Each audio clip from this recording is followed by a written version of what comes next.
Sí, vale. Buenas tardes a todos. Siento el retraso, que como decía mi padre, culpable soy yo únicamente y no la tecnología. Entonces vamos a empezar la segunda grupo de charlas que haremos hasta diciembre y vamos a aprovechar para hacer una cosa diferente, que es ir por patologías, de manera que cada grupo de pacientes y familiares nos pueda preguntar en concreto de lo que tienen sus hijos. Entonces, ¿de qué va a ser la charla de hoy? Pues va a hablar del ventrículo único, pero sobre todo de la cirugía de Fontan, que era como se titulaba el tema. ¿Y qué tiene de especial el ventrículo único y la cirugía de Fontan? Pues que, como veis, esta gráfica la pongo muy a menudo para ver que realmente los pacientes con cardiopatías congénitas cada vez tienen más supervivencia, e incluso pacientes con más de 60 años que están en el seguimiento. Pero ¿qué tiene de especial y de diferente de lo que vamos a hablar hoy? Pues ahora veréis que es muy variable. En todas las charlas que vamos a dar, hoy es el Fontan, la semana que viene será la coartación de aorta, me parece que va a dar Mario.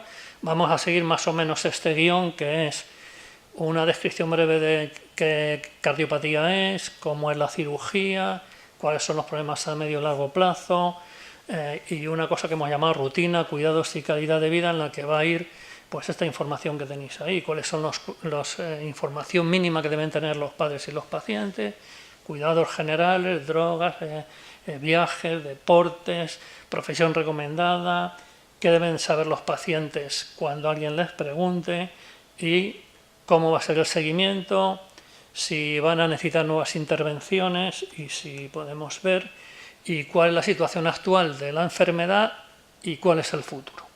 Entonces ese es el guión para todas estas patologías y un apartado también para el embarazo, como ahora veréis, incluso de profesiones.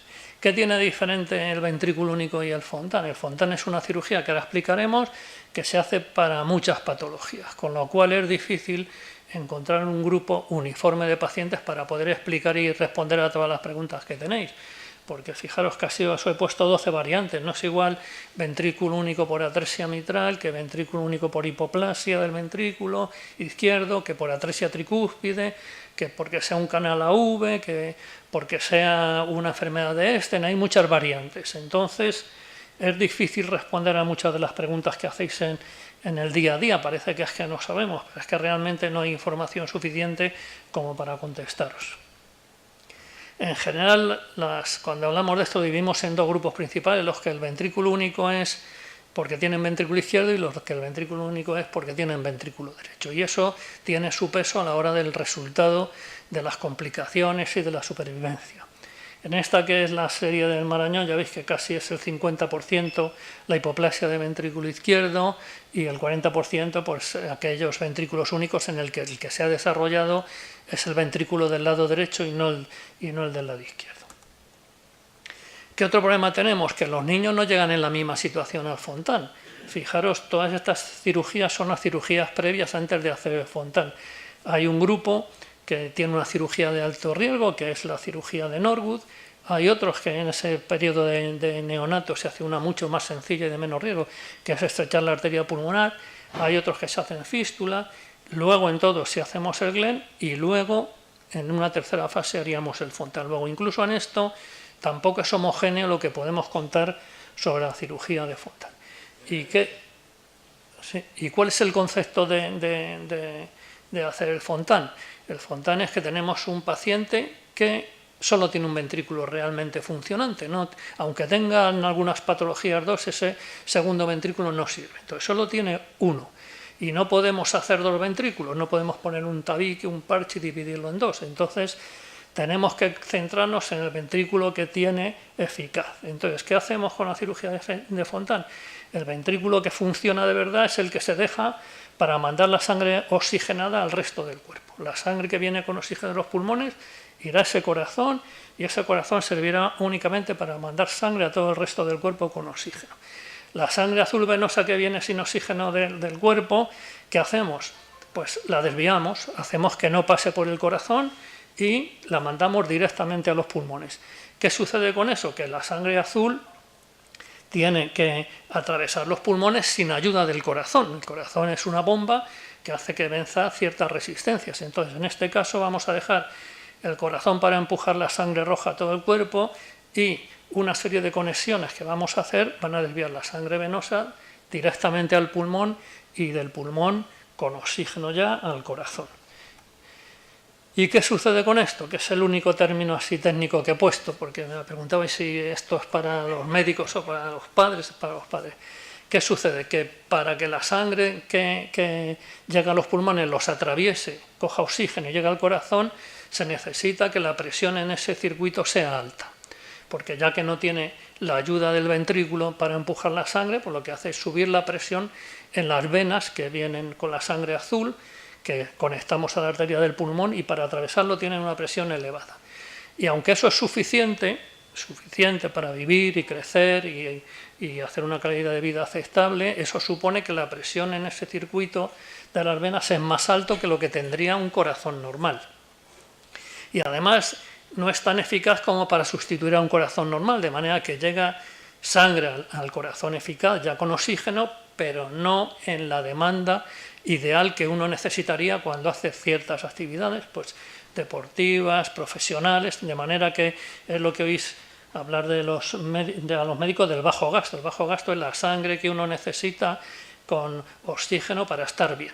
Entonces, en los pacientes con Fontan tenemos una presión en las venas muy alta y en cambio el corazón se llena regular, que también luego veréis como consecuencia cuando uno corre, cuando uno pide más sangre, pues hay un déficit y casi ningún paciente con cirugía de Fontan cuando hace esfuerzo llega a lo que se piensa que debería llegar en condiciones normales. Entonces, lo arreglamos, pero no lo arreglamos definitivamente. Entonces, ¿qué es lo que tenemos que saber? Que para que el circuito funcione, la sangre tiene que atravesar los pulmones, si no, aquí se crea un grave problema. ¿Y de qué depende que la sangre pueda atravesar los pulmones? Pues de tres sitios. Uno, antes de llegar al pulmón, que no haya nada estrecho, y eso depende de cómo hayamos hecho la cirugía. Si la cirugía está bien y no ha hecho luego secuelas de que se hayan estrechado las arterias del pulmón o las suturas, esa parte la tendremos resuelta. Todas las conexiones están sin ninguna zona que esté estrecha. La segunda parte es que cuando atraviesa el pulmón, la sangre sea capaz de entrar en el corazón, y para que la sangre sea capaz de entrar en el corazón tiene que ser capaz de dejar que entre esa sangre. ¿Y eso cómo se produce? Vaciándose bien. Si se vacía completamente, la presión en el corazón baja mucho y entonces la presión que hay en las venas de los pulmones es mucho más alta que la que hay en el corazón y entonces es capaz de atravesar los pulmones. Entonces es muy importante que el corazón funcione bien, es muy importante que el corazón no tenga zonas estrechas. Zonas estrechas son que la válvula esté estrecha, que la comunicación entre una cavidad auricular y otra no esté estrecha, que las venas que vienen de los pulmones no estén estrechas. Entonces tenemos dos puntos. Uno, antes de pasar a los pulmones, que esté uniforme y no haya zonas estrechas, y otra, que la sangre que tiene que ir al corazón tenga facilidad para llegar, que es vaciándose bien, porque si no se vacía bien, queda un resto de sangre, sube la presión en el corazón y entonces la diferencia de presión entre las venas del Fontan y el corazón es muy pequeñita, con lo cual eso no funciona bien. Y por último hay un tercer componente, que es el pulmón. Para atravesar el pulmón, además de tener una presión alta en las venas cavas y una presión bajita en el corazón, el pulmón te tiene que dejar pasar. Entonces hay enfermedades del pulmón que dificultan que la sangre lo pueda atravesar, aunque el corazón esté bien y aunque la cirugía del Fontan esté bien. Y eso es lo que llamamos resistencias elevadas, que pueden ser porque las presiones del pulmón y la resistencia se van empeorando con el tiempo por el sistema con el que pasa la sangre por los pulmones con la cirugía de Fontan, porque el paciente tiene enfermedad de pulmón, porque hace una neumonía, por una serie de cosas que hacen que atravesar el pulmón cueste más que en situación normal. Entonces esos tres puntos son importantes a conservar, como luego veremos, cuando hablemos de qué cosas debe vigilar uno de los pacientes. Entonces aquí tenemos que la cirugía esté bien hecha, que el corazón esté sano y que los pulmones dejen pasar la sangre. Son los tres puntos fundamentales. Y con este concepto, pues hubo unos señores que pensaron, bueno, pues haciendo esto, desvío la sangre que va a ir al corazón y la mando a los pulmones. Entonces hay tres técnicas, hay varias, pero vamos a hablar de una manera sencilla de los tres tipos de cirugía que se hacen. El primero fue la conexión entre la aurícula derecha y la arteria pulmonar, que es la describió Fontan y Kreuser. Fontan es un médico francés, Kreuser es un médico argentino y la descubrieron hace muchos años. ¿Y en qué consistía? Pues en ese esquema que os he puesto, La sangre llega por las venas, entra en la aurícula, pero la aurícula se conecta con la arteria pulmonar directamente. De manera que hace eso que os había dicho, no pasa por el corazón, pierde la capacidad que tiene el corazón de empujarla. Esa técnica se dejó de hacer ya hace muchos años y luego hablaremos de ella porque hay pacientes, todavía el doctor Cazzaniga tendrá más viejos que yo, aunque no nos llevamos mucho, pero yo hay algunos ya con 31 o 32 años con esa técnica y viviendo aceptablemente bien. Luego se pensó que era mucho mejor no llevar la sangre no llegar la sangre al corazón, a la aurícula derecha, y hacer una serie de túneles o por dentro o por fuera del corazón, de manera que la sangre que viene de las venas cava superior e inferior, por ese conducto pasasen directamente a la arteria pulmonar. Con lo cual se conseguía un objetivo que daba problemas con la otra cirugía, que es que la aurícula no se hiciese muy grande porque acumulaba mucha sangre y se hacía muy grande y podía dar arritmias. Entonces, eso, corrección completa, es una que se llama, como veis ahí, conducto con túnel lateral, que algunos pacientes tienen hecho, menos que la que os voy a poner ahora, y la otra es el conducto extracardíaco, que es la más utilizada, la más frecuente actualmente y de la que hay más datos, que es un conducto que veis sintético, que conecta la cava inferior con la arteria pulmonar y la vena cava superior con la arteria pulmonar y no pasa por la aurícula. La aurícula derecha se deja sin tocar, se desconectan las venas que llegan a ella y se conectan a ese tubo. Y eso es lo que se llama Fontan extracardíaco, que es el más utilizado. Y además, para que cada uno opine de sus hijos, pues hemos hecho otra cosa, una tercera variante, que es lo que oís en los informes, que es fenestrado o no fenestrado. Fenestrado quiere decir que hacemos un agujerito en ese túnel que hemos hecho, de manera que conecta la sangre venosa que viene de las piernas, los brazos, la cabeza sin oxígeno, con el corazón. ¿Para qué sirve eso? Con el corazón, que ya solo tiene sangre oxigenada. Pues, ¿y por qué queréis mezclar la sangre? No queremos mezclarla, pero eso nos ayuda cuando el Fontan, sobre todo en el periodo postoperatorio agudo, hay problemas y sube mucho la presión y no funciona bien el circuito, pues porque el niño ha hecho un derrame o ha hecho una telestasia o se ha acumulado ahí mucho líquido, pues hace como un hoyo a presión. Pues en vez de subir mucho la presión en el circuito que hemos hecho con el túnel, por ahí se escapa la sangre y se va la sangre al corazón, aunque el niño no esté oxigenado y esté un poco azul, permite que llegue sangre suficiente como para que los tejidos no se mueran y no se lesionen. Entonces eso tiene su ventaja, que es, si se complica y la presión es muy alta, deja pasar sangre por ese agujero al corazón. Si todo va bien, pues lo ideal luego, aunque hay discusiones, cerrarla en un segundo tiempo con cateterismo. Entonces ahí tenéis el Fontan clásico y los Fontanes con túneles, uno extracardíaco y otro túnel lateral. Y la fenestra para hacer los posoperatorios más sencillos. Eso está muy bien, pero ¿hemos resuelto el problema del paciente? No. Lo que hemos hecho es cambiar una patología que era muy grave, que si no se arreglaba se iba a morir, por otra que es menos grave, entre comillas, pero que da problemas, y es lo que os he puesto, inconvenientes del Fontan. ¿Y cuáles son los inconvenientes del Fontan? Uno, que ya os he contado, la presión venosa elevada de las venas azules. ¿Por qué? Porque eso se transmite al pulmón, se transmite al intestino, se transmite al hígado y estamos viendo, al principio pronto vimos que eso producía problemas en los pulmones porque empezaba a producir secreción dentro de los bronquios, que es lo que se llama bronquitis plástica, y empezaba a dar problemas pulmonares. En el intestino lo que se producía era, como había una presión muy alta, se salía el líquido y ese líquido caía al intestino y estaba lleno de proteínas. Entonces se hinchaban porque no tenían proteínas y se quedaban sin inmunoglobulina y eso daba problemas de infecciones. Y en el hígado es el último órgano que estamos empezando a ver que se lesiona. ¿Por qué le estamos empezando a ver? Pues ahora veréis la explicación, porque se lesiona mucho más lentamente. Entonces es ahora cuando podemos hablar. La mayoría de los padres me dirán que nunca hablamos del hígado cuando sus hijos nacieron, efectivamente, porque no había datos en esos momentos de que el hígado se lesionaba. Ahora que la supervivencia ha mejorado mucho y llegan muchos niños a la edad de jóvenes, estamos viendo que el hígado se lesiona progresivamente. Creemos que todo es motivo por la presión elevada del circuito de Fontan, porque el mejor paciente, el que tenga los mejores números, la mejor presión, siempre es más alta que la que tendrían las venas que llevan la sangre azul al corazón, que la que tendría naturalmente. Entonces, aunque haya presiones que los números solo sabréis, 14, 15, 8, la presión normal de esas venas sería 4. Entonces, siempre estamos por encima de la presión que tendría en condiciones normales conectado al corazón. Con lo cual eso poco a poco ha ido lesionando.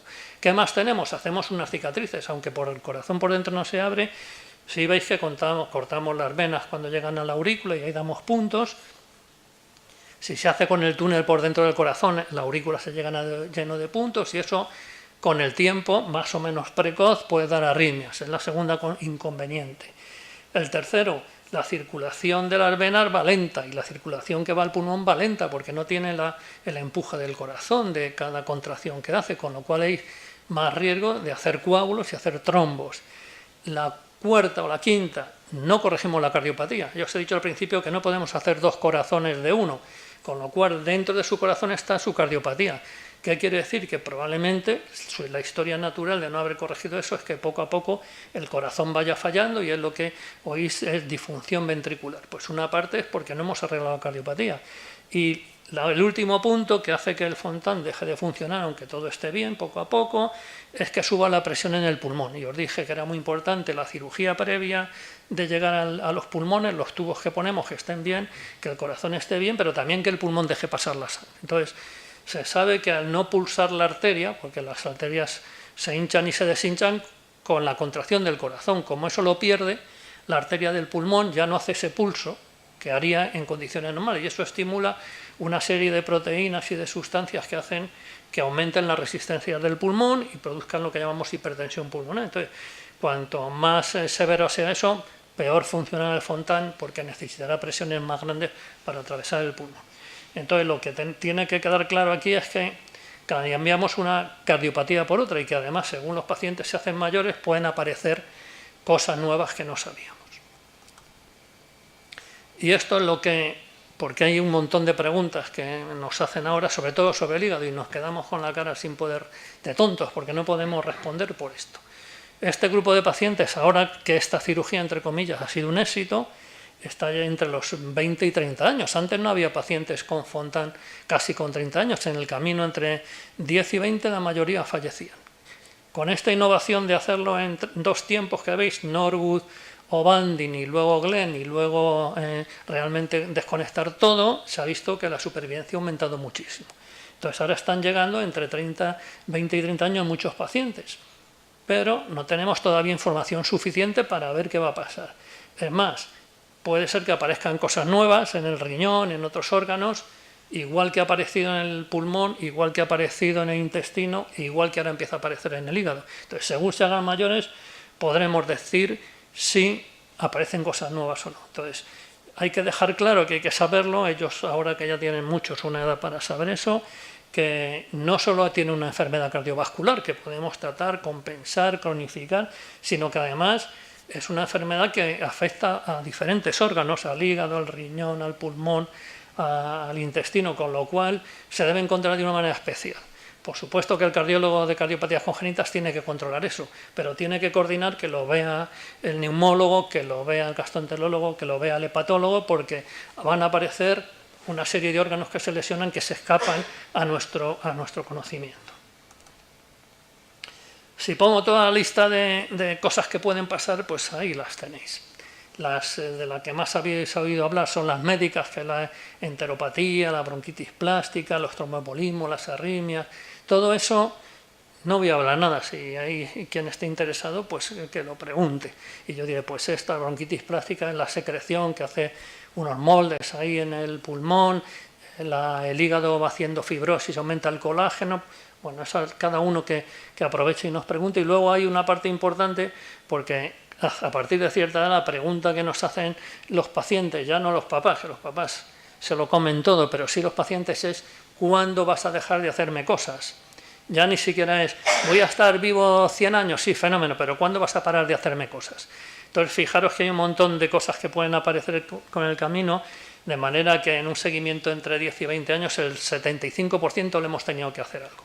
O dilatar una arteria pulmonar que está estrecha, o cerrar colaterales, o poner un marcapasos porque tenían un bloqueo AV, unas arritmias supraventriculares de riesgo, un montón de cosas que van apareciendo, que vamos resolviendo, pero que hay que dejarles claro que aunque estés bien te tienes que seguir cuidando, tenemos que seguirte revisando y aparecerán cosas. Entonces, esa es la lista separada en médicas y quirúrgicas. Parece que esto es el desastre total, así en esta introducción, pero pues mirad, la supervivencia hace 20 años era entre el 50 y el 70%, se morían en el camino a la mitad, en cambio ahora está entre el 80 y el 90%. Quiere decirse que eso lo hemos mejorado enormemente, pero ahora que mejoran enormemente están apareciendo cosas nuevas. ¿Y tenemos información suficiente? No. ¿Y sabemos claramente por qué pasan? No. Sabemos que el tiempo es un factor muy importante, por ejemplo, en el hígado.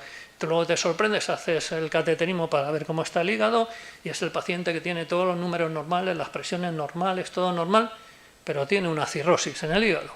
Y el que tiene unos números muy altos resulta que no la tiene y solo tiene fibrosis. Entonces todavía no sabemos bien por qué pasa eso, pero sí que hemos mejorado la calidad de vida de supervivencia enormemente y que, pues fijaros, eso es yo creo, magnífico resultado, que entre el 80 y el 90 estén vivos a los 20 años sin estar trasplantados, que luego vendrá esa otra fase que luego hablaremos al final, y si va todo más se puede trasplantar, pues sí, entonces alargaríamos la supervivencia de una manera llamativa. ¿Qué riesgo tiene? Pues os he puesto las escalas. Si uno mira en los libros de antes, pues al hacer una cirugía de Fontan tenía casi un 10% de mortalidad. ¿Eso es real ahora mismo? Pues fijaros, estas son las series de los últimos años más o menos, y la mortalidad quirúrgica es del 2, del 3, del 2, del 6, del 7 es la nuestra, que varía mucho, por eso que os dije, se hacen muchas hipoplasias o menos hipoplasias. Pero la de los últimos años está en el 2, en el 0, entonces fallecer en el posoperatorio inmediato de Fontan es muy poco frecuente a día de hoy, muy poco frecuente. Si elegimos encima los criterios más estándares para hacer la cirugía, pues saldrá 0. ¿Qué pasa? Que si elegimos esos criterios estándares del paciente perfecto, habría muchos que no estarían operados y estarían en una situación pues muy mala a estas alturas, no estarían con 20 años como están de bien. Habrían pasado probablemente ya a trasplante hace mucho tiempo y eso no es la situación ideal. Luego la mortalidad es realmente muy baja y la supervivencia a medio y largo plazo bastante buena, ha mejorado muchísimo. ¿Qué otra cosa os he puesto? ¿Cómo valoramos todos estos pacientes cuando vienen? Pues unas pruebas son invasivas y otras no invasivas. Pero os he puesto en rojo algo muy importante, que como las diapositivas salen regular, y os he puesto eso en azul, el carnet de radiaciones, porque nuestros pacientes con Fontan tienen muchos cateterismos, muchas pruebas ionizantes, algún que otro TAC, estudios electrofisiológicos que radian, entonces deberíamos solicitar y pedir, no sé dónde, como siempre, pero sí pedirlo, que esos pacientes tengan un control de cuántas radiaciones llevan recibidas, de manera que podamos ser selectivos y exigir ciertas cosas que ahora empezamos a poder exigir. Por ejemplo, tecnología que radie lo mínimo posible.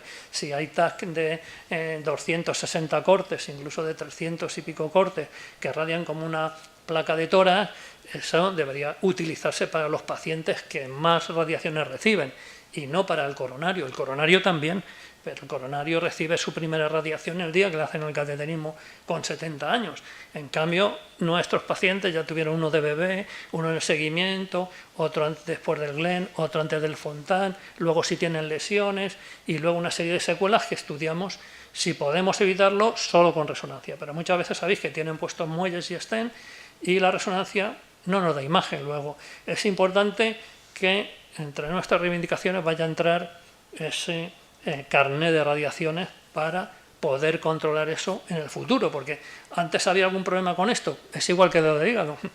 Tú no puedes tener problemas por las radiaciones si te mueres a los 10 años. Ahora, si vas a vivir 40, a lo mejor tienes problemas por las radiaciones. Entonces debemos empezar a controlar cosas que antes no estaban en nuestra cabeza porque la supervivencia era muy baja. ¿Y por qué esta primera parte así de conocimientos generales? Por esto. Ya os di una charla de la transición en la que sorprendentemente el conocimiento de los jovencitos y de algunos papás sobre lo que tenía su hijo y sobre lo que tenían eran súper limitados. Tan súper limitados que en esas encuestas que hacemos, no os he traído una que tenemos preparada, que os la meteré en la página web, espero mañana o pasado, para que quiera que la conteste de forma anónima. No sabe cómo se llama ni lo que tiene, no sabe si puede hacer deportes, no sabe qué toma ni qué efectos secundarios tiene la medicación, no sabe qué síntomas le indican que está peor y que entonces no debe esperar a la revisión ni avisarnos. no saben lo que es una endocarditis. Fijaros, el 1% contestó que sí sabía, de verdad que era una endocarditis. No saben nada de los métodos anticonceptivos y no saben prácticamente nada del riesgo de quedarse embarazadas.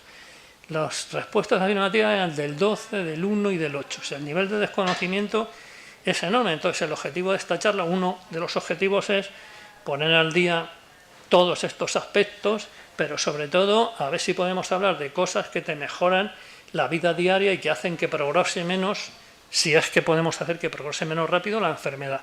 Y entonces así evitando riesgos innecesarios y viendo pronto cuándo aparecen las cosas. Y eso lo tienen que saber los padres y los pacientes, sobre todo los pacientes, porque ya os digo, ya de 16 en adelante va a haber un número elevadísimo de pacientes que deben ser responsables de su enfermedad y ellos tienen que contar qué les pasa antes de que vengan hechos un desastre. ¿Cuándo debe empezarse a hacer esto? Bueno, pues hay muchas discrepancias. Ahí veis, la más frecuente de lo que revisamos era entre los 12 y 14 años. Ya empezarles a contar cosas, hazte tú responsable, mira a ver qué tienes, dime qué te pasa, dime para qué vienes al médico, aunque hay algunos que dicen desde que nacen. Claro, pero eso no sé a qué se refiere. Entonces, ¿qué tenemos que intentar como objetivo después de esta charla con vuestros hijos? Que sean capaces de esto que os he puesto aquí, que es que puedan contestar cuántos años tiene, tengo este diagnóstico y esto es lo que me han hecho hasta ahora. Eso debería ser un objetivo.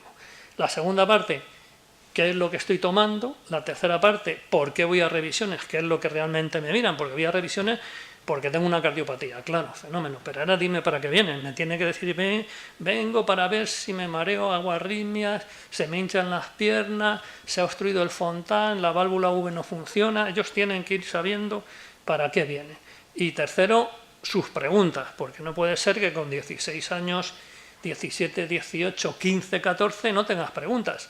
Solo tienes que mirar a la derecha y a la izquierda y la gente es diferente a ti de media. Tú te cansas antes, tú tienes revisiones médicas y los demás no. Luego tienes que tener alguna inquietud. ¿Qué me pasa?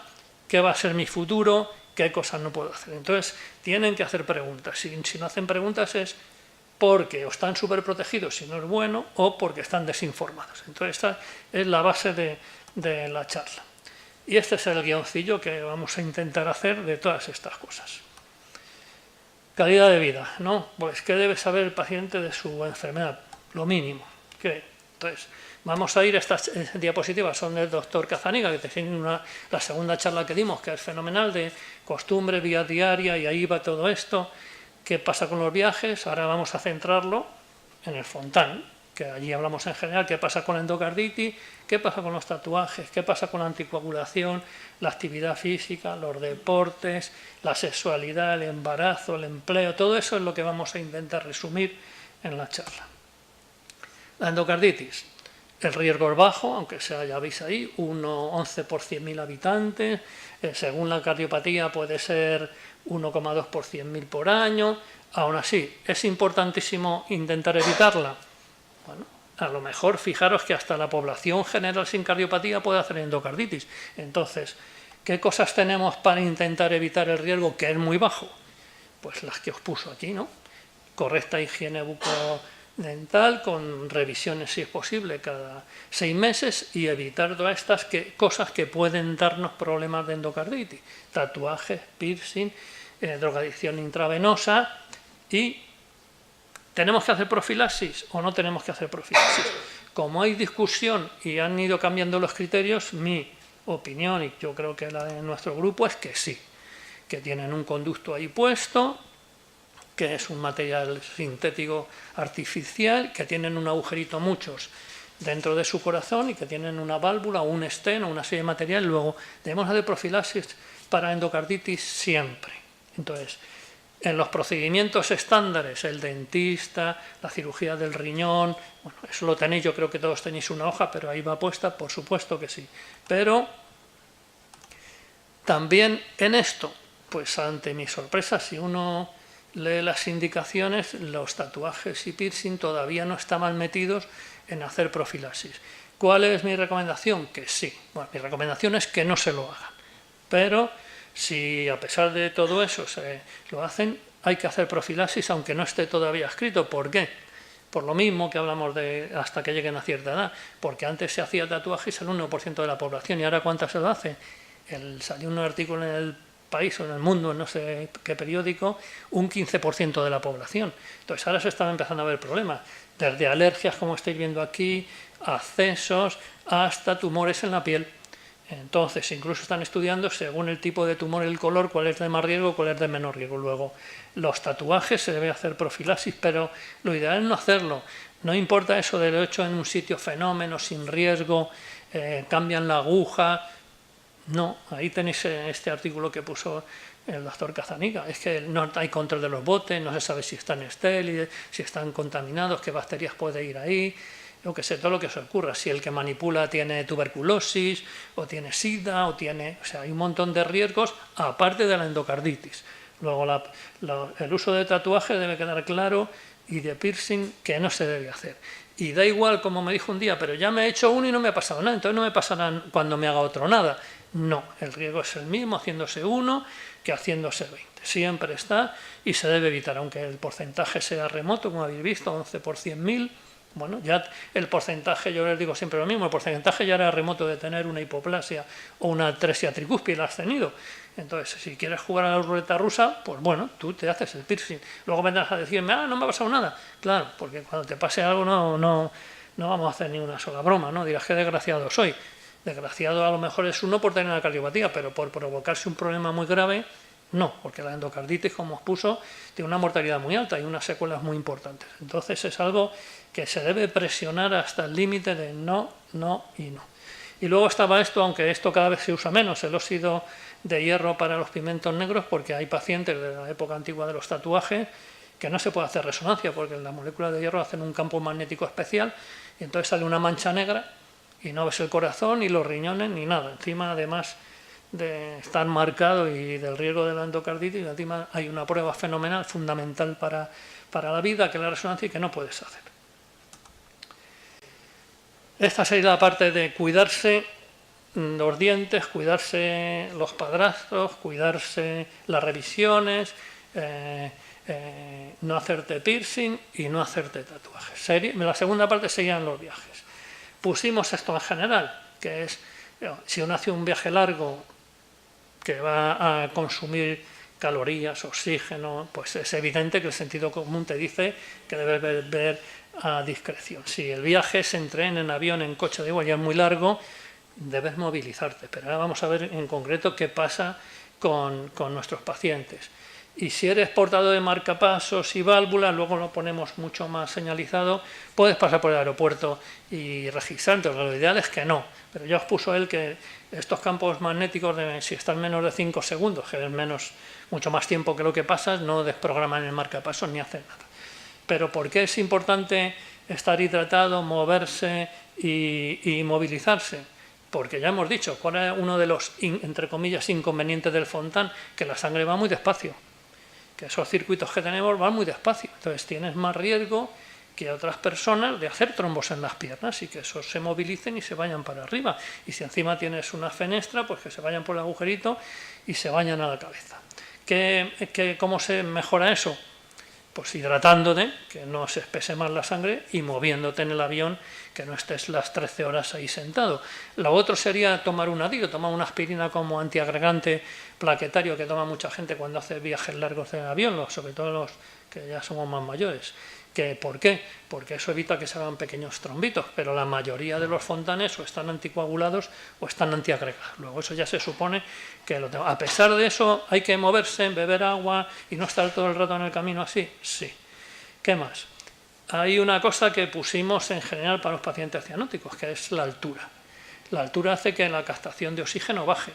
Si ellos están en 95 de saturación y unas PO2 normales, cuando uno se sube muy alto, la cantidad de oxígeno que tienes en la sangre baja.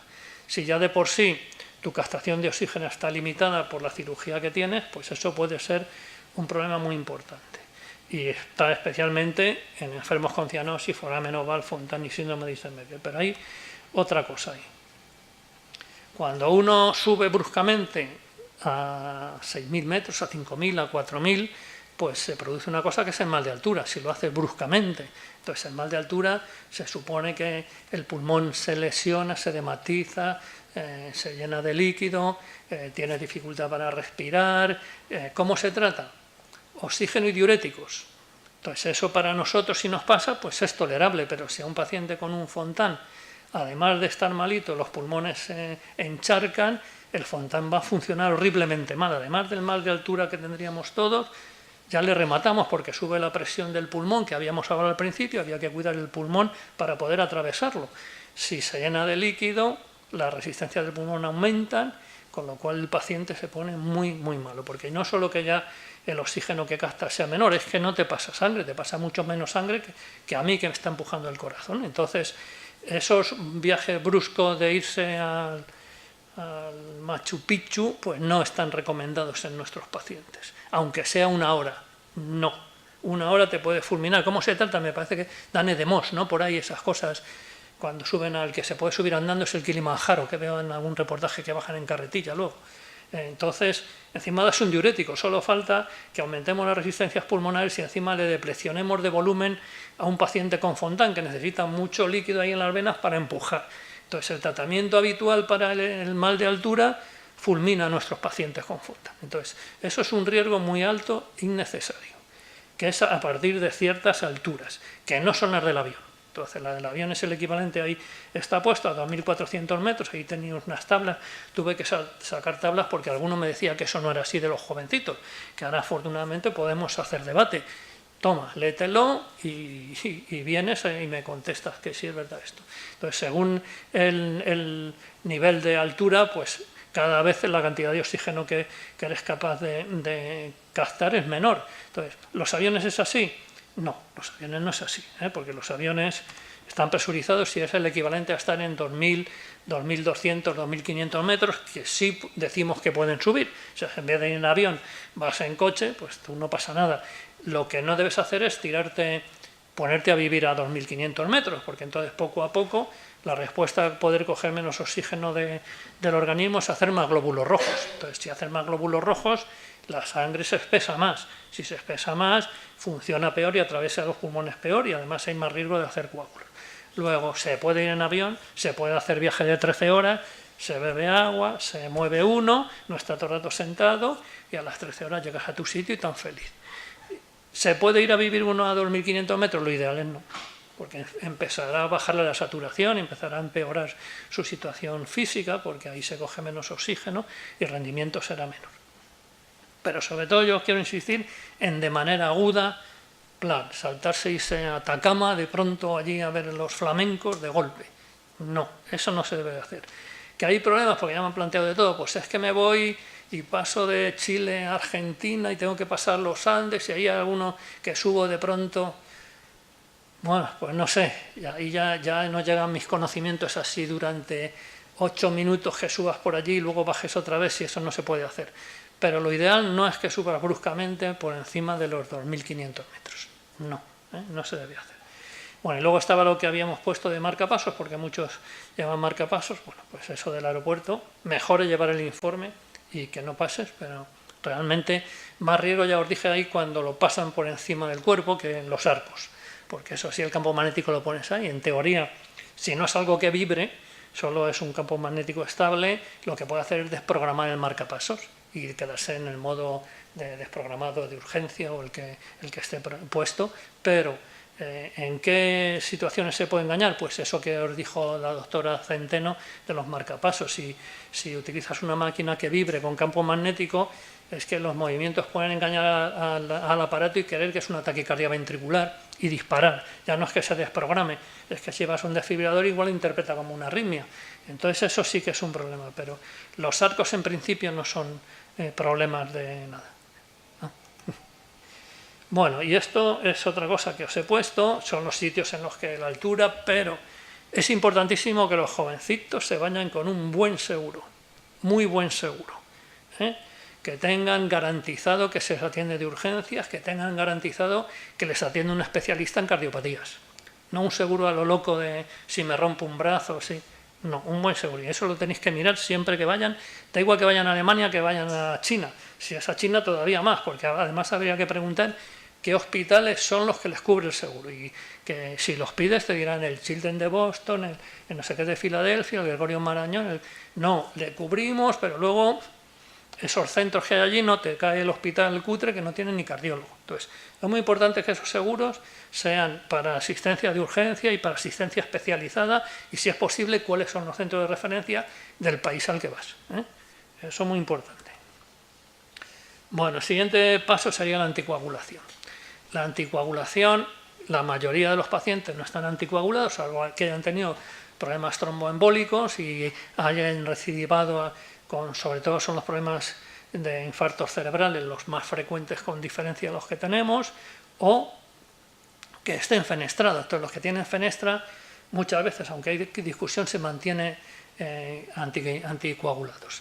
Entonces, aunque hay discrepancias, si es igual o es mejor estar con aspirina o estar con Sintron o warfarina. Entonces, aún así, os he puesto esa rayita porque los niveles en los que tiene que estar un Fontan anticoagulado son bajitos, no son como los de las válvulas, no son de los de riesgo de sangrar, y tampoco, si suben o bajan o se te olvida un día, son de riesgo de pronto algún trombo. No son, porque antes había pacientes sin anticoagular ni antiagregar, luego hay un grupo que solo están con aspirina y hay otro grupo que está con Sintron y hay otro que está con Sintron, aspirina y clopidogrel. Depende del riesgo de perfil que haya tenido de trombosis y de infartos. Entonces, la agresividad de la anticoagulación en el Fontan es bajita. Eso quiere decir que los problemas que pueden dar son bajitos. Es verdad que siempre se supone un riesgo en accidentes. Normalmente en accidentes domésticos no. La gente anticoagulada es excepcional, muy mala suerte hay que tener, que en un accidente doméstico tropieces, te des con la escalera o con la puerta de los niños y se hagan un hematoma sutural. Pues eso es raro. Lo normal es que no, una hemorragia interna. Más en los accidentes de verdad de tráfico y eso. ¿Y qué tienen que saber los padres y ellos?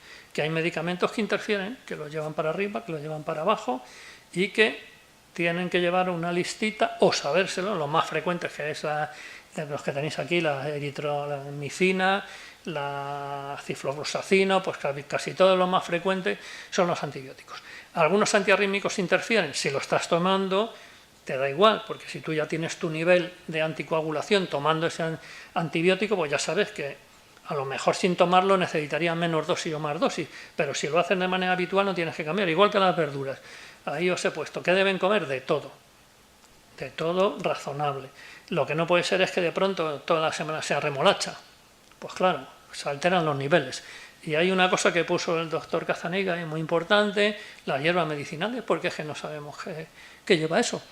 Entonces, pues allí pone muchas cosas, pero no sabemos si son reales, qué dosis, qué cantidad, y si eso va a hacer que el Sintron suba y baje. ¿Pasa algo porque el Sintron se ponga en 7 o en 8? No pasa nada.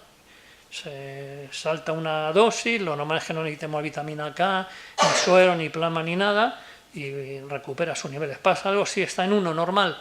No pasa nada, porque ya os he dicho que no son pacientes de altísimo riesgo. Tú recuperas, subes la dosis y recuperas en 2 o 3 días tus niveles. No es como otras patologías que hay que poner heparina subcutánea o cosas así, porque el riesgo de que se trombose una válvula es enorme. Aquí no sucede eso.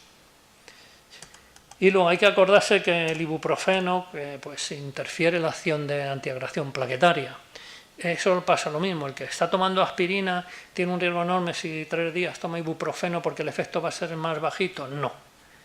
Pero si lo toma de manera continuada, pues sabemos que el efecto de la aspirina se le va a quitar. Pero que le va mejor que la piretal, lo ideal es que sea paracetamol, pues sí, porque no interfiere con el adiro, pero se le puede dar el Dalsi, si es un día, si es un día que tiene mucha fiebre, pues alterna la dosis, no pasa nada por un día o por 2 días, pero compiten con las prostaglandinas el dar ibuprofeno y dar el adiro.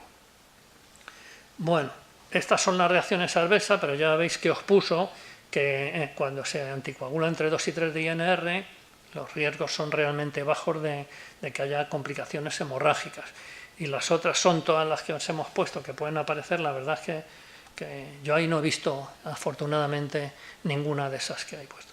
Igual que llevas el marcapasos, debes tener unas pautas de saber qué pasa si estás por ahí y empiezas a sangrar, si debes ir a urgencias, si vas al dentista, si tienes que quitar o no quitar la anticoagulación y la antiagregación, y son pautas sencillas. Además ya los dentistas tienen sus pautas. Antes quitábamos el Syntrón y poníamos heparina. Ahora lo recomendable es, si va a ser sacar 3 muelas, 2 muelas, un diente, es que siga con el Syntrón sin quitar la heparina y no poner nada. Solo dejas anticoagulado, porque el riesgo, sobre todo de los pacientes que necesitan estar con niveles de anticoagulación muy altos, es mayor el riesgo de hacer un trombo que el de sangrar. Entonces esos sitios que son los dientes, que además se puede comprimir y hacen unas torundas especiales con un anticoagulante, por la recomendación tú le dejas igual. Si el INR está por debajo de 4, no le quitas el Syntrón y le sacas los dientes y le haces tus puntos y la compresión y los enjuagues. Y eso es mucho menos peligroso que quitar la anticoagulación y que haga un trombo. Bueno, el siguiente punto, profesiones y limitaciones. Bueno, pues como todos los pacientes que son con riesgos de arritmias, no es recomendable que se dedican, pues eso, ni a aviones, ni a autobuses, ni a trenes, ni a metro, porque el riesgo de hacer una arritmia de alto riesgo, aunque sea remoto, está. Entonces, no se deben dirigir a la gente a profesiones que exigen un esfuerzo físico importante, y eso se debe decidir pronto, no se debe frustrar, que ya tiene muchas frustraciones.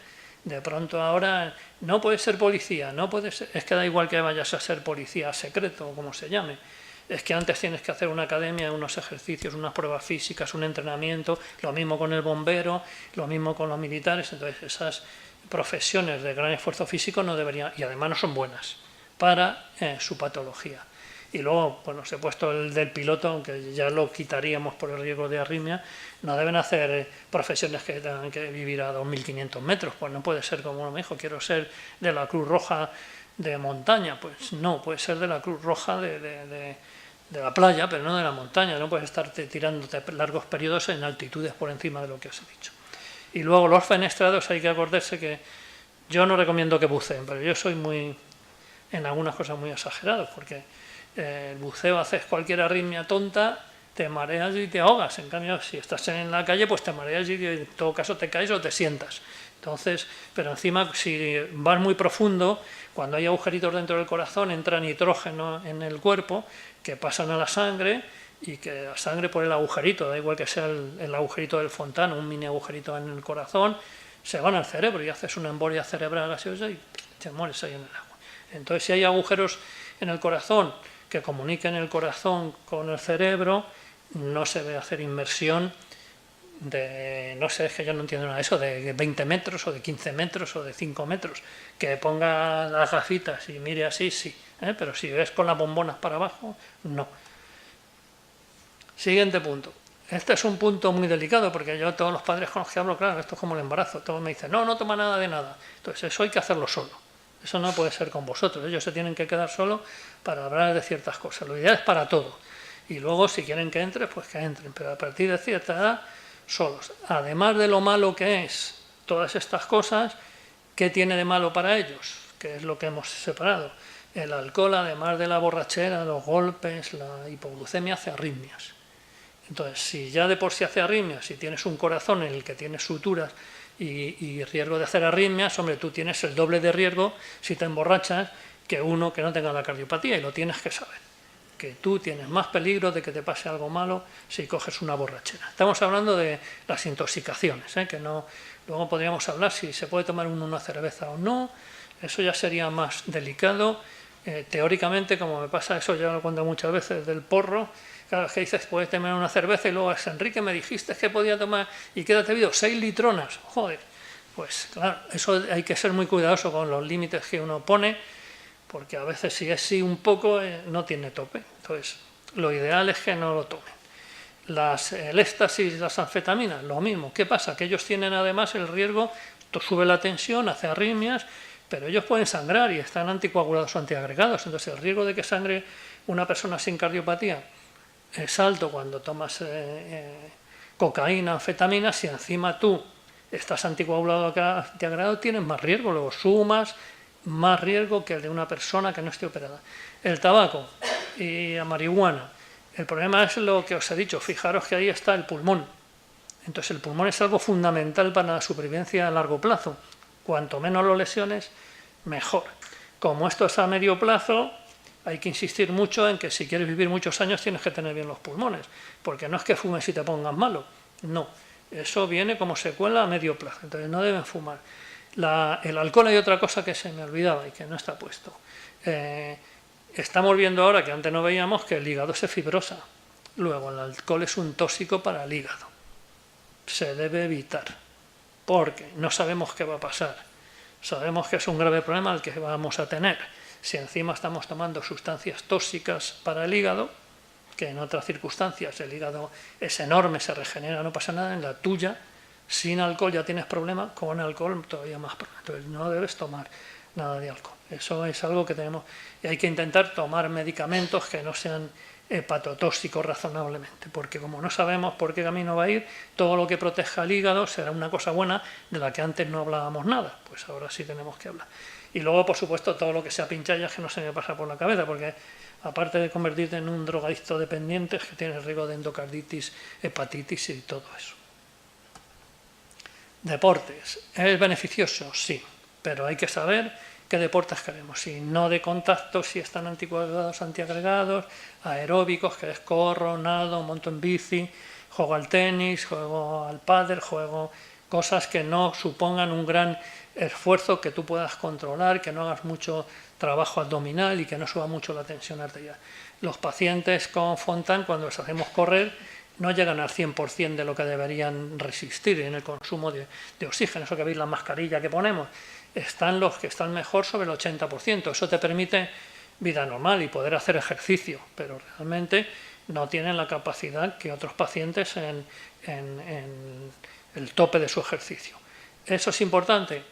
Nos da igual, porque te permite vida normal. Y eso, además, si haces ejercicio, tienes mayor capacidad de que tu resultado en la prueba de esfuerzo y del consumo sea mejor que los que no hacen ejercicio y deporte.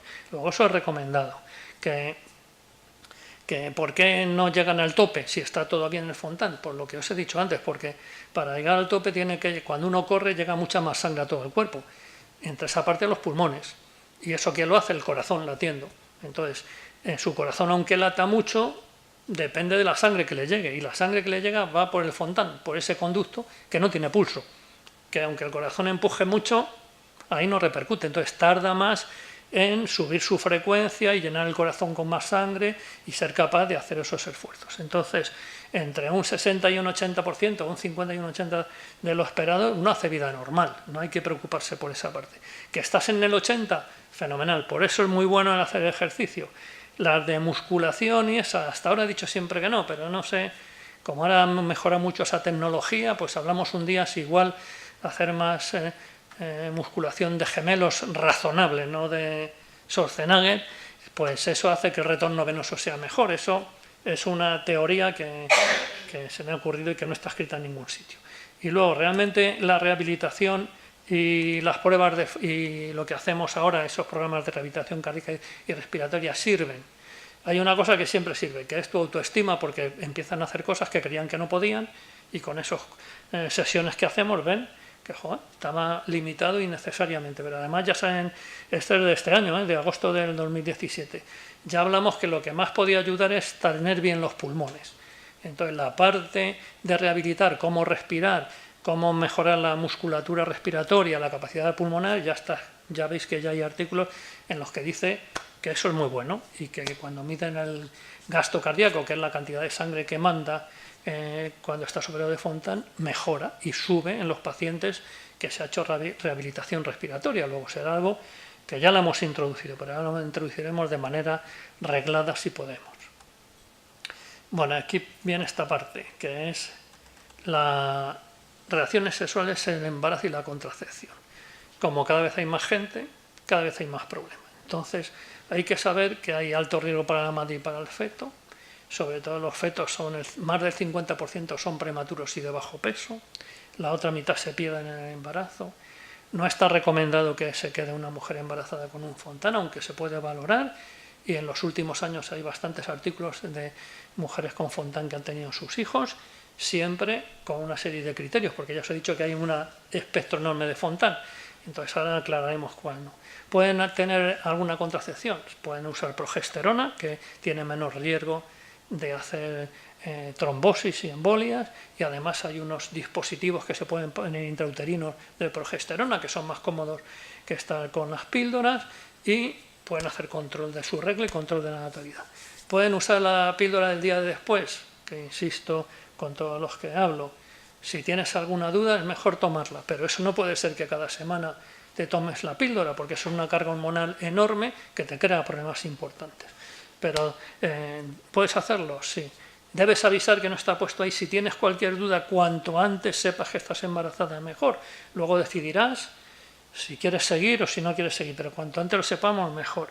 Se transmite a los hijos, no os puedo dar ningún número porque ya veis que hay un montón de patologías. No es una patología, la hipoplasia del ventrículo izquierdo es muy raro que se transmita, la atresia tricúfide es muy raro, el ventrículo único, no hay una carga genética establecida de que se transmite, igual que en otras cardiopatías sí, en esta no. Fijaros lo que os he puesto ahí, ¿no? En las revisiones que hacen, no del Fontan, sino en general con cardiopatías congénitas, el 10% se queda embarazada, a pesar de estar haciendo contracepción, luego no lo ha aprendido muy bien. Y hay un 20% que están usando métodos anticonceptivos que no son buenos para ellos. ¿Por qué os he puesto esto? Porque el desconocimiento es total. Entonces, en nuestro caso, que es el Fontan, hay una clasificación de riesgo para la madre, fijaros lo que ahí pone, ¿no?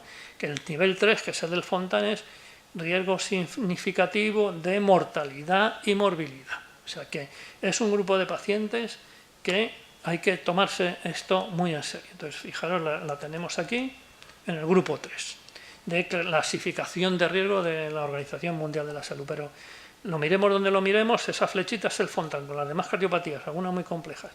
Es en la cardiopatía, la cirugía, que menos embarazos llega a término. No porque interrumpa, sino voluntariamente, sino involuntariamente pierden los bebés o mueren los fetos. Fijaros que entre abortos espontáneos, pérdida de los bebés, menos del 50% lleva el embarazo a término. Si encima de ese 50%, el 50% son de menos de 31 o 32 semanas, de bajo peso y prematuro, hay que estar muy bien informado. Esta es otra clasificación que veis que de nuevo en el grupo 3, en el de riesgo, y el mayor riesgo es el 4, que es no se quede embarazada, que se va a morir. Entonces, estamos en el riesgo 3, está metido el Fontan. Y luego además hay situaciones de alto riesgo. Si además de tener un Fontan la saturación está por debajo del 90%, el riesgo de que se pueda morir la mamá es enorme y de que pierda el feto altísimo, porque no tiene ni siquiera suficiente oxigenación. Entonces, en resumen, las mujeres con Fontan la fertilidad la tienen más retrasada y el embarazo tiene una alta tasa de aborto involuntario, los bebés son pequeños y prematuros, la morbilidad de la mamá, lo que está descrito es que tienen más riesgo de hacer en el embarazo arritmias y trombosis, insuficiencia cardíaca, y el problema es como con el hígado. Como hay poca gente, no sabemos si eso va a hacer que su enfermedad de Fontan lesione el corazón más rápidamente que si no se queda embarazada, y entonces si va a estar bien hasta los 40, igual a los 28 tiene el ventrículo fulminado por este procedimiento. Entonces ahí no se sabe. Entonces, a pesar de todo, fijaros que estas sí son Fontanes, es del 2017, el 43% de las mujeres no habían recibido consejos sobre anticoncepción de sus médicos y el 48% no sabía de los riesgos reales de quedarse embarazada informada por sus médicos. Y bueno, pues todo esto ya es, cuando las preguntaron qué nivel tienen de información sobre la sexualidad, sobre un 10, un 3,5, y sobre qué tipo de anticoncepción, un 5, o sea que están completamente desinformados, ¿no? Entonces, y el peor es sin valorar, no tienen información razonable del riesgo que tienen si se quedan embarazadas. Bueno, seguimiento y necesidad de nuevas intervenciones. Yo os he puesto ahí que el 75% en este camino se hacen nuevas intervenciones. ¿Son de riesgo? Realmente no, pero sí son agresivas para el paciente. Entonces debe saber que más o menos podemos hacer eso, aunque su calidad de vida sea buena y que no se acaba esto con el Fontan o con el trasplante, como pasa a veces. Entonces hay que saberlo. Y del seguimiento, ¿qué hay que decir? Hay que hacer seguimiento toda la vida, hay que hacer seguimiento en centros con experiencia. Y hay que saber cuándo tienes que venir antes de tu cita.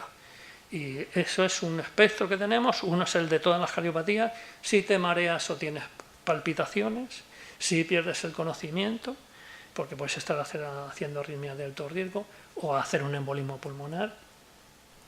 Si tienes fiebre que va y que viene aunque estés bien, porque puede ser una endocarditis y que te han tratado por anginas pero vuelve a aparecer, te vuelven a tratar, vuelve a aparecer, aunque estés como una rosa, lo debemos saber, hay que saltarse la revisión y venir antes.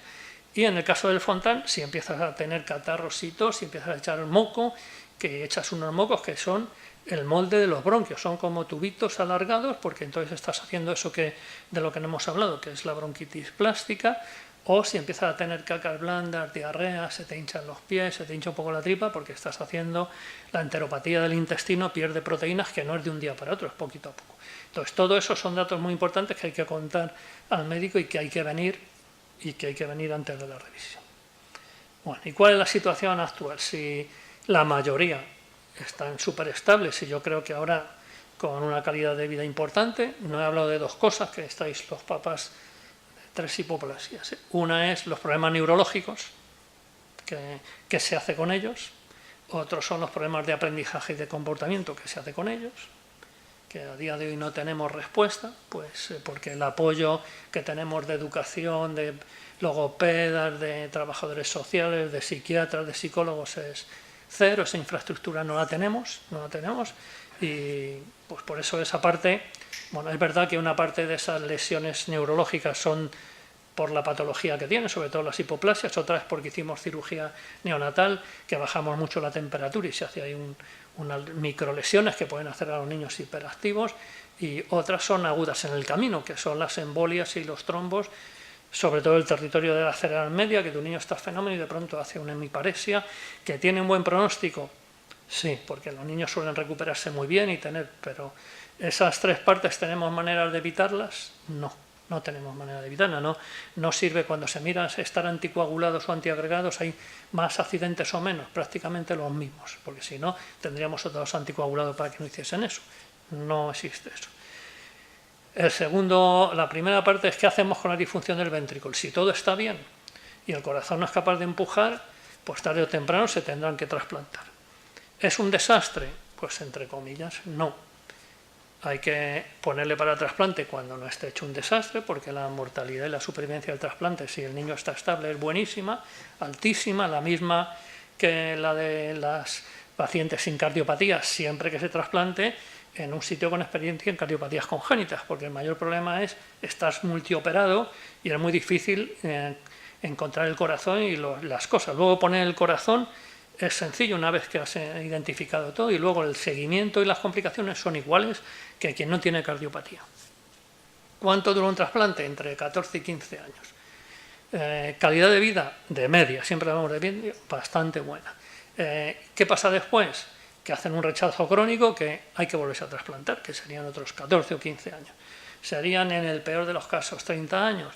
30 años habrá otra medicina para estas cosas. Tendremos eso que os he puesto, las células madre y muchas cosas. Lo que tienen que ser es 30 años razonablemente bien, que puedes hacer vida normal. Las arritmias, tenemos muchos medios a nuestro paso, marcapasos, ablación, desfibriladores. Bueno, yo creo que eso lo tenemos con la fibrosis hepática. No tenemos nada. Ahora a todos vamos a tener que hacer biopsia, a todos, da igual que estén bien, que el eco esté bien, y resonancia. Se ha puesto unas secuencias nuevas de resonancia para ver qué cantidad de colágeno van acumulando. Ya se ha visto que al año de operarse el Fontan ya lo están haciendo. Entonces ahora la recomendación es a los 10 años y cada vez eso bajará más, pero está claro que todos los niños que tengan más de 15 años deberemos hacer estudio hepático y biopsia, aunque estén perfectos, para ver cómo está su hígado, para ver si están en una fase de fibrosis o de cirrosis o en qué está. La anticoagulación, también tenemos ahora muchas medicinas que les harán vivir mejor, todavía no las usamos, que son orales, no hay que estar con el INR, ya hay 4 o 5, como esto da mucho dinero van a salir más, y lo mismo pasa con la hipertensión pulmonar, pues hay muchos vasodilatadores porque hay mucha gente con hipertensión pulmonar que nos sirve para los fontanes, y cada día hay más medicinas, antes eran hepatotóxicos, ahora ya no, y hay una variedad muy grande, o sea que esa parte más o menos tendremos el problema del trasplante y del hígado, que ahí estamos sin alternativa ahora mismo. Y el futuro, bueno, pues ahí queda algunos pacientes que han evolucionado muy mal, se ha hecho doble trasplante de hígado y de corazón. Algunos se ha trasplantado el corazón para ver si el hígado no progresaba, que ya trasplantado el corazón tiene presión normal. Las células madre para la disfunción del ventrículo, pues ahora todavía es una quimera, ciencia ficción. Ya os dije la otra vez que nosotros tenemos un grupo de 6 pacientes con células madre, hay otro artículo por ahí de unos japoneses con parecido, pero eso lo veremos si es que funciona dentro de 20 años, porque tendrán menos problemas que los que no pusimos células madre, y menos arritmias, y menos disfunción, y menos de todo.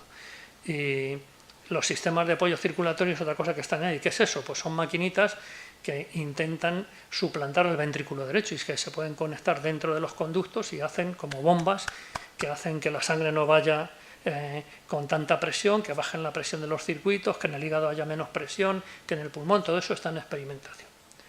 Y bueno, creo que nada más. Bueno, pues muchas gracias. Bueno, gracias, doctor Maroto, por la exposición bien extensa sobre el ventrículo único y la cirugía de Fontán. Antes de pasar a las preguntas que puedan surgir en los padres que nos acompañan en la sala, me gustaría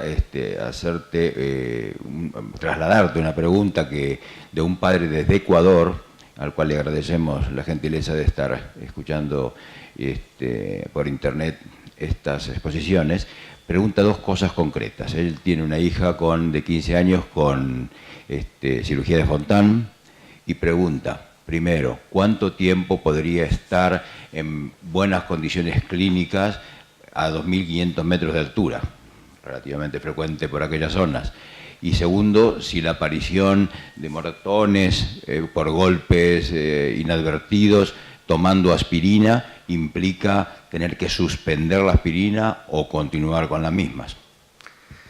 Sobre lo primero no sé, porque hay controversia. O sea, hay hospitales que decidieron que no hacían Fontán, por ejemplo en Colorado, porque la altitud era muy grande, entonces la presión pulmonar es más alta y entonces el resultado del Fontán es peor, y entonces la opción era trasplantar en vez de ir para el Fontán, o en México, pero hay en otros sitios en los que la supervivencia a corto plazo es parecida. Lógicamente, un Fontán estará menos tiempo bien si vives a mucha altitud que si vives a poca altitud. Por eso que hemos hablado, la respuesta a la altitud es como se entrenan los ciclistas y los futbolistas y los profesionales, es subir el número de glóbulos rojos. Eso hace que la sangre sea más espesa, que la resistencia del pulmón sea más alta, que haya más riesgo de coágulos y de trombos, aunque estés anticoagulado o antiagregado. Pero no hay datos para decir. Si la pregunta es, ¿me voy a vivir a otro sitio? Pues si uno puede, como todo, sí. Es mejor vivir a nivel del mar. Ya me pasó con una paciente de Ecuador que operamos, que no me di cuenta que se iba creo que era de Ecuador, y me dijo, me voy a Cuenca. Pues fenómeno, pues a Cuenca. Yo pensé en Madrid, en España, pues Cuenca. Y me escriben 3 meses después que estaba con saturaciones de 89, y ya de pronto, ¿y dónde vivís? En Cuenca, 3.000, no sé cuánto era aquello. Pues mira, bajaros al nivel del mar, y efectivamente, bajaron de la altitud y volvió a recuperar su saturación.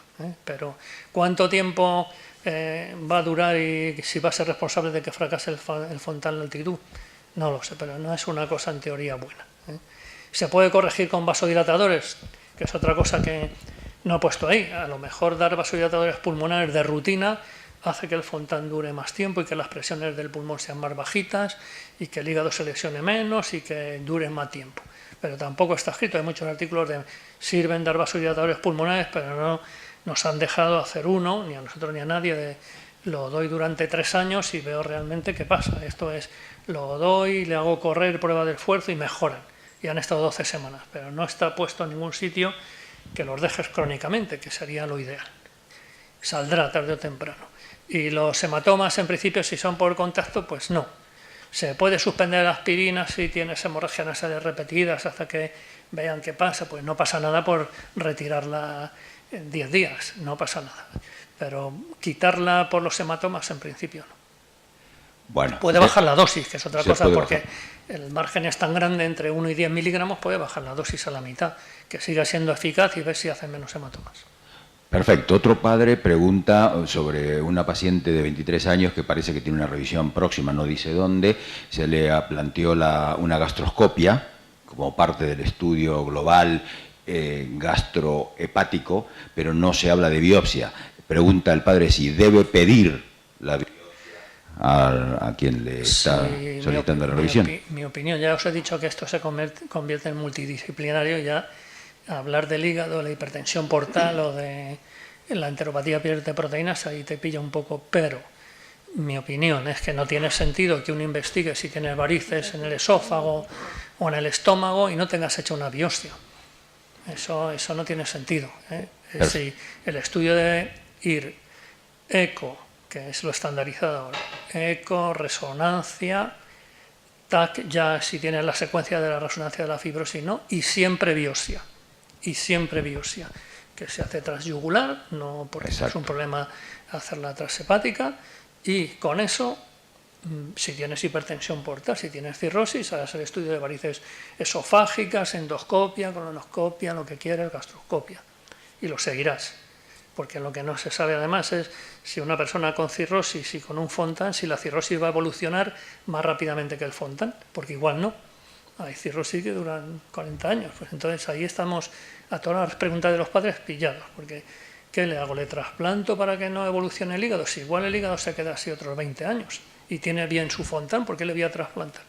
Entonces, pero hacer, mi humilde opinión, hacer gastroscopia, supongo que es buscando varices esofágicas y no tener hecha biopsia no me parece razonable. Claro, yo creo que esa es la respuesta justa para el padre que es de San Sebastián, nos acaba de aclarar, y que efectivamente si tiene secuencias de hígado que demuestren que hay fibrosis, el padre estará pensando, tal vez, me estoy imaginando que a través de la gastroscopia se puede hacer una biopsia de hígado, pero no ese es el caso. Actualmente se hacen por la vía yugular, por la vía venosa, antes se hacían transpared abdominal, que ella tiene más problemas, por supuesto.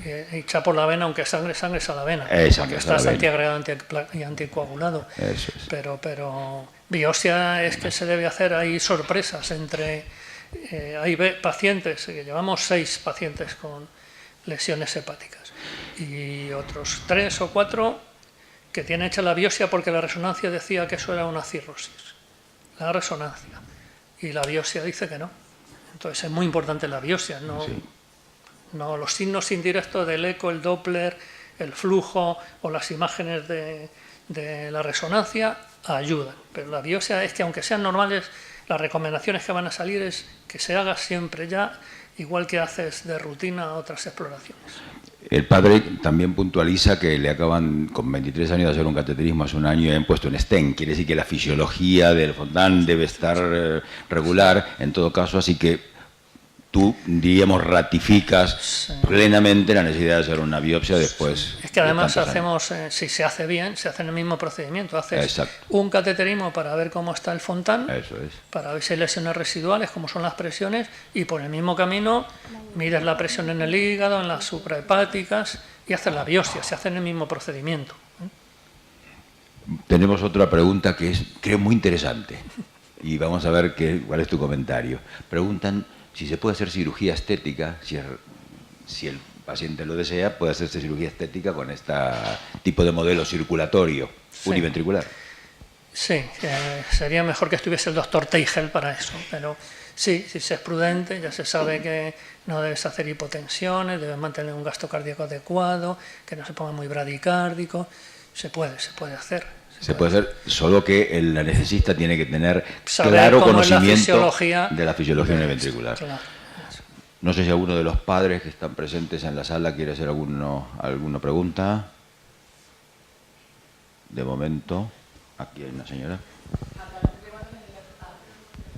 Bueno, muchas gracias, Enrique. ¿A partir de cuántos años hay que hacer la biopsia? Es que todas esas preguntas no tienen respuesta. Claro, nos quedamos así y le digo mañana. Se supone que a partir de los 10 años, que sobre los 15 por ahí, pero hay un protocolo que hicieron en Filadelfia, que es a partir de los 10 años. ¿Qué pasa? Que ahora no tenemos suficiente información, pero según van haciendo, como casi hay un artículo que dice que es uniforme la afectación del hígado, uniforme, que todos los pacientes tienen algún grado de fibrosis. y que entonces debe entrar en el protocolo de rutina, aunque esté con transaminasas normales, con eco normal, con todo normal, hay un grado de fibrosis, que no sabemos si ese grado está desde que hicimos el Glen, porque ya ahí cambian cosas, o desde que hicimos el Fontan, o es algo que progresa. Pero en los protocolos próximos va a ser de rutina. Entonces, ¿y por qué a los 10 años? Pues porque es cuando hemos empezado a ver pacientes mayores. Probablemente eso se baje, porque con 10 años están sobre 15, casi todos, 16, pero probablemente se baje. ¿Pero va a hacerse biopsia a todos? Yo creo que sí. Pero no, claro, es que el mío antes de los 15. Sí, se va a hacer biopsia a todos, sí. Vamos, eso es mi opinión. No, pero vamos, no es espontánea, ¿eh? Si uno coge los trabajos de los sitios donde más pacientes tienen, pues la recomendación va a ser biopsia a todos. Si ahora el problema es, ¿y qué hago después? Sale grado 1 de fibrosis, grado 2, grado 3, grado 4...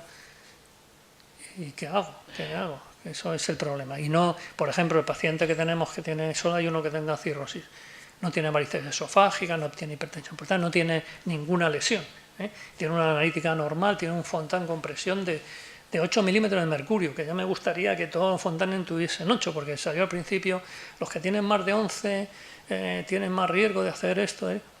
No, ahora que están revisando todo, el factor número 1 del riesgo es el tiempo. Entonces se va a hacer a todos. No. Otra cosa es que a ver si conseguimos que con las imágenes tengamos un pronóstico, que es las nuevas secuencias que no todo el mundo tiene, pues miden la cantidad de colágeno que hay en el hígado y van graduándolo de diferentes niveles. ¿Fibrosis es lo mismo que cirrosis? No, no. Cirrosis es el grado más en la evolución de la fibrosis. Entonces eso tiene unos criterios hasta que entras en cirrosis. Luego en cirrosis tienes también 4 niveles. O sea que ahí hay un campo sin explorar. Pero fibrosis no es cirrosis. ¿Y cirrosis es cáncer? Porque el conocimiento que tenemos de que se escucha ahí que cirrosis es cáncer de hígado, ¿no? Eso no he puesto, porque todo es posible. Hombre, es que venimos con la cardiopatía, salimos con un cáncer ya. Uno de los problemas es que hagas cirrosis y un carcinoma de hígado, como la gente con cirrosis. Es más frecuente, pero por eso no podemos contestar, es más frecuente en las que son por virus, sí, pero las cirrosis llevan aparejadas en un porcentaje pequeñito en tumores hepáticos. La resonancia para eso sí sirve. Entonces, ¿hay algunos pacientes ya confrontan con tumores de hígado y cirrosis? Sí, hay algunos. La evolución de las series de afectación hepática son así, no. Con cirrosis hay muy pocos pacientes, muy pocos, pocos, poquísimos. Y que el hígado esté tan mal como para hacer trasplante de hígado y de corazón a la vez, hay casos excepcionales, como toda medicina, pero va a ser un problema que no tenemos respuesta todavía, si se puede hacer algo. Bueno, hay una última pregunta, ya que aquí en la sala los padres ya están satisfechos con todo lo comentado. Hay un padre que creo que hace una pregunta esencial en relación a las fases del modelo circulatorio univentricular, ¿no? Que agregaríamos a las 3 fases postnatales que has comentado, la prenatal, y por último ratificar lo que has dicho, que conocimiento, autocuidado, mejora la autoestima y la unidad de cuidados para pacientes exclusivamente univentriculares sería esencial. Entonces, este padre pregunta, en un embarazo con diagnóstico de hipoplasia de cavidades izquierdas, ¿qué consejos deben saber los padres durante el embarazo? Deben saber cuál es el porvenir. Eso es del paciente, pero yo opinión no doy, porque son cosas muy personales, pero debe estar. Antes solo informábamos de la mortalidad, porque antes el objetivo era que no se muriesen. Y como no pasaban el 80, el 90% se morían en la primera cirugía. Entonces, solo se hablaba de eso. Ya cuando superamos esa fase, empezamos a hablar de los problemas neurológicos, que no hablábamos nada, porque no había suficientes niños con 10 años, 8, 6... Y entonces empezó a aparecer el 30% tienen problemas de comportamiento, el 30% de aprendizaje, el 30% de hiperactividad. No estaba. Eso cuando se empezaron a sobrevivir apareció eso. Y ahora aparece el hígado. Entonces, además de todo lo que contábamos, que las arritmias, las reintervenciones, las recirugías, el 70% con calidad de vida normal y capacidad de aprender, hay, no sé, de ese grupo tengo 3 que son médicos, que están estudiando medicina. Bien, aparte de la parte positiva, ahora hay que saber que incluso la parte positiva aparece el hígado. Es que ahora hay informaciones, según vamos ampliando los conocimientos, de otra manera. ¿Qué haría yo? Yo, si cual día que me pase, daría opinión. Porque también puedes mirar una medicina de otra manera. Si la supervivencia es de 30 años o de 20, con buena calidad de vida, igual en 20 años aparecen cosas que resuelven eso, porque si echas mano 20 años para atrás, estaban todos muertos.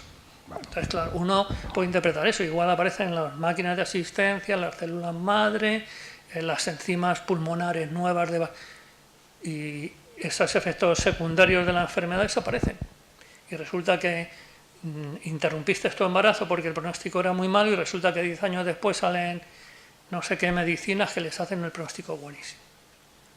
¿Cuál es nuestra obligación? Informar de lo que pasaría hoy si ese paciente tuviese 20 años. Y hoy sería esto y esto. Y si se deteriora, pues trasplante. Ese es el día de hoy. Por ahí un pequeño comentario estimulante es que en Japón, en este momento, muy silencioso ello, pero con miofilamentos metálicos que tienen memoria y contractilidad y pulsatilidad, en la teoría, todo está en el ámbito de la teoría, circundando el conducto externo, podrían tener capacidad de movimiento contráctil, invertir la presión pulmonar mayor que la de la capa inferior y, digamos, sustituir lo que no tenían, que es un ventrículo subpulmonar. De esta manera, mi opinión sobre el Fontane es que hay que valorar lo bien que están, los que han ido bien sin ciertas secuelas y su calidad de vida. Y tener soluciones si aparecen, soluciones hoy para los problemas gordos. Y soluciones hoy tenemos para todo menos para el hígado. Porque igual que la enteropatía pierde proteínas o la bronquitis plástica, si los trasplantas, aunque esté bien el Fontane, le trasplantas, porque así la presión baja y se cura, el hígado no sabemos. Entonces, pero si fuese igual el hígado para y regresa. Entonces, por eso digo que es muy difícil dar opinión, porque igual aparece algo en la medicina de la hepatitis C. Todo el mundo muriéndose y de pronto aparece una medicina que te cura en el 95%. Y te cambia la vida. Entonces, en esto de la medicina hay que ser prudente, pero hay que informarle de lo que pasaría hoy. Dentro de 20 años, y si tú le garantizas 20 años de buena calidad de vida, entre comillas, porque hay entre el camino incidentes que no son controlables, pues sobre todo los neurológicos, pues son buena calidad de vida. Y 20 años es un mundo en la ciencia. Perfecto. A ver, una...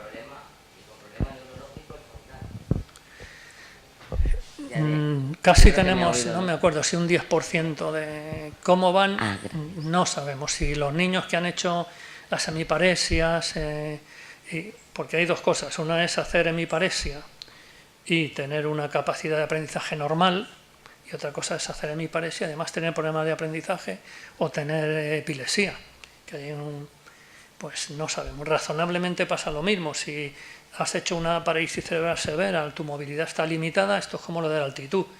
Todo eso que hemos dicho que el pulmón es fenomenal, porque harás escoliosis, harás problemas respiratorios crónicos, va a hacer que el Fontane esté bien mucho menos tiempo, porque no tienes la actividad, no puedes hacer deporte. Entonces esa parte es negativa, porque la parte que yo os he puesto, ¿qué podemos aportar? Hacer ejercicio, hacer fisioterapia, no beber alcohol, estar sano.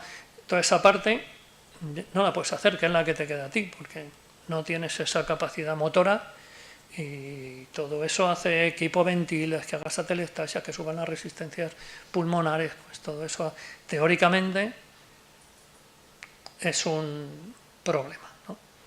Es más, lo que pasa es que no, cada uno tiene ahí su opinión, porque ahí sí hay que dar el salto. Mira, tengo este paciente y tiene un Glenn y tiene todos estos problemas neurológicos, ¿le hago un Fontane?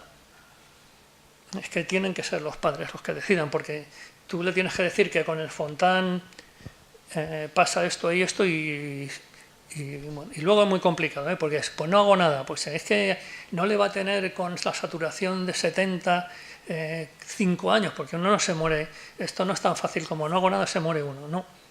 Hay pacientes que no tienen hecho Fontan, que solo tienen Glenn, y han hecho ellos sus fístulas, y tienen 22 años. Y son inoperables, y no se pueden hacer ni trasplante de pulmón ni corazón, ni siquiera, no se puede hacer trasplante, porque ya tienen lesiones, sería pacientes con mortalidad del 100% a día de hoy. Y no se les operó y tienen 20 años. Entonces, que ni siquiera es, si hago esto, su calidad de vida va a acabar porque se va a morir y no va a seguir sufriendo. No, si hago esto, encima sigue sufriendo sin la alternativa y vive igual en peor situación. Pero esos son unos caminos muy difíciles para nosotros. No. Sí, bueno, para los padres, por supuesto, es que por eso no opino, ¿sabes? Porque, claro, desde fuera a mí me parece todo duro. El que va bien y el que va regular, pero con muchas cardiopatías. Pero bueno, tiene su compensación. Yo, claro, que yo tengo un montón de niños y que veo. Entonces hay quien me dice, ¿por qué no habría interrumpido cuando me dijiste? Y hay otro, qué bien que seguí, mira qué bonito está. Claro, es que no somos adivinos, pero es duro.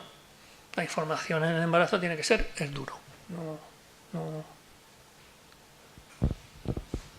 Bueno, Cris, una paciente con modelo circulatorio ventricular con Fontan, está en Menudos Corazón en la revista de agosto, porque le dieron un premio de poesía, etcétera. Así que sí, la autoestima tiene muchos caminos que hay que recorrer. Sí, claro, yo ahí en eso que os he dicho, las estadísticas han mejorado enormemente, porque antes sí que era duro, con los antiguos Fontanes. Les veía, no va a pasar de 10 años. Y encima les has operado, reoperado, treoperado, y no va a pasar de 10 años. Morían todos. Ahora no es así. Ahora no es así. O sea, hay un grupo enorme, que es el 70%, con una calidad de vida fenómena, pero con una enfermedad crónica, que es el Fontan. Pero con una calidad de vida fenómena. Y eso que te digo, tengo una en China, la doctora, se ha ido a China y el otro se ha ido, el otro está, tu paisano argentino lo tengo por ahí en los Alpes, en los Andes, o no sé dónde. O sea que hay muchos más pacientes que están bien, pero resuelto sí, sí, con Fontan, todos son con Fontanes, sí, todos son con Fontan. No, con Fontan, todos operados, sí. Por eso digo, que no les puedas hacer el Fontan, que no se pueda por lo que sea. Sí. ¿Qué calidad, qué tiempo? Pues es que, bueno, eso que te digo, no hay sin media, Fontan, porque, sin Fontan dice la madre, ¿no? Sin Fontan. Claro, porque es que lo razonable es que se muera a corto plazo si no hace la conexión vital, pero ahí el organismo es muy sabio, y eso que oís, colaterales venovenosas, colaterales sistémico-pulmonares, cuando hay hiposemia, poco oxígeno, hacer vasos nuevos. Entonces hay un grupo de pacientes que desde la aorta hacen vasos al pulmón, con lo cual les llega sangre y se oxigenan. Y entonces se convierten en inoperables porque se lesiona el pulmón, pero durante muchos años están bien. Entonces, y bueno, pues antes, cuando pasaba eso, vivían más tiempo mejor que si los hubiésemos operado. Porque antes la mortalidad era horrible, terrible, un montón de complicaciones. Entonces esos que hacían eso vivían más años y mejor que el que habíamos hecho un Fontan, que se moría antes. Ahora no. Ahora eso es completamente diferente. Bueno, en la red, Enrique, lo damos por terminado, si os parece, aunque haya preguntas posteriores aquí, pero lo damos por terminado, y sí quiero decirte que los padres te agradecen y te felicitan por tu exposición. No puedo dejar de decirlo, y yo también, así que te agradecemos tu esfuerzo, ¿vale? Un poco dura.